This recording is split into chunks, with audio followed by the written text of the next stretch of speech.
अभी हाल ही में British brokerage firm Barclays की एक रिपोर्ट आई हुई है, जिसके अनुसार जुलाई 2021 से भारत का व्यापार घाटा लगातार बढ़ रहा है। अब इसके बाद सवाल आता है कि चालू खाता घाटा क्या है।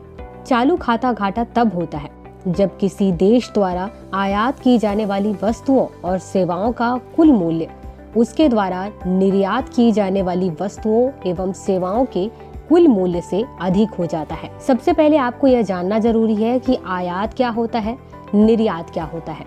तो आपको बता दूं कि जब भारत अपने सामान को किसी दूसरे देश को बेचता है तो उसे निर्यात कहते हैं, और जब किसी दूसरे देश से भारत सामान खरीदता है तो उसे आयात कहते हैं। जैसा कि आप सभी को पता होगा कि अमेरिका और भारत के मध्य व्यापार संबंध है, मतलब कि भारत अमेरिका से सामान खरीदता भी है और अमेरिका को सामान बेचता भी है। वैसे ही चीन और भारत के मध्य भी व्यापार संबंध है और कई अलग अलग देशों के साथ है, और उनके बीच भी यही स्थिति है कि हम भी सामान बेचते हैं और सामान खरीदते भी हैं।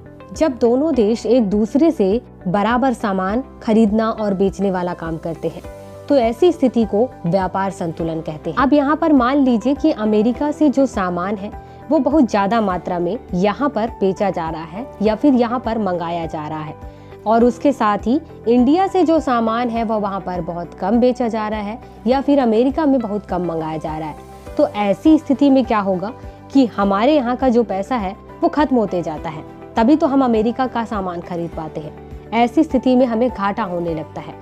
अब जानते हैं कि भारत के चालू खाता घाटे का क्या कारण है।